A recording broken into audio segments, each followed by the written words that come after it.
Yani, I'm seeing a press statement by the current Cabinet Secretary for Public Service, Justin Mutuli, saying that friends, colleagues had warned him joining Ruto. This is a sitting Cabinet Secretary. Ati colleagues na friends walikuwa wamemkataza kujoin Ruto's regime, but hakusikia. Anasema even his own son was abducted when he was the Attorney General and sitting in the Security Council. That he's so disturbed by what this regime is doing to Kenyans. That is a sitting Cabinet Secretary. Nakwambia, kuna maybe mambo hawa watu wamefanya that even their conscience cannot let them rest while they are seeing what Ruto is doing to this country. Unaimagine huyo ni CS, a current CS, anasema hivyo. Na kuna mshenzi tu mwingine huko barabara anasema Ruto kumibira break, hata hajui nini inaendelea. And this is a sitting cabinet member wa Ruto. I've been quiet for some time now, and many people have been asking me where the country is heading and where we are, and so I would like to state as follows. I joined the Kenya Kwanza coalition owing to the fact that the principles that they espoused are in tandem with the principles of the party I belong to, namely the Democratic Party of Kenya.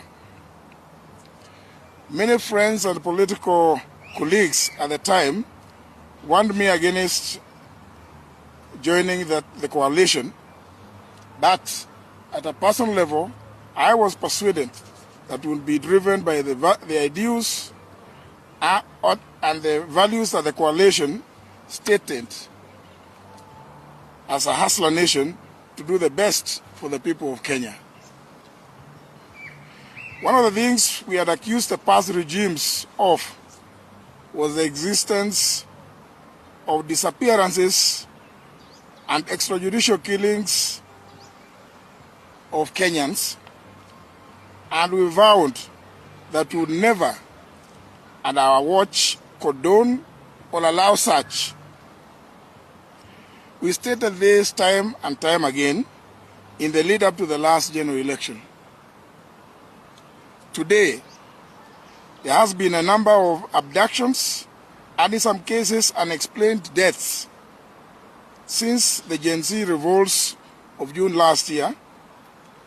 And it is unfortunate as most of the people being abducted and or killed are our youth, leaving the parents, relatives, and friends, other family members in a state of confusion and loss. I have personally suffered as my son was abducted and disappeared, and I was not sure whether he was alive or dead, making us anxious and leaving me and my wife and the rest of the family in turmoil. It must be remembered that at that time, I was the serving Attorney General of the Republic of Kenya, and as is well known, a member of the National Security Council as comprised under Article 240 of the Constitution.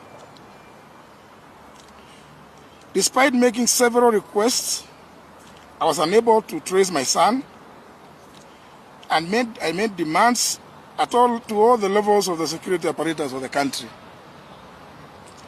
Now, more than 6 months later, after that ordeal and the release of my son by unknown forces, he has not been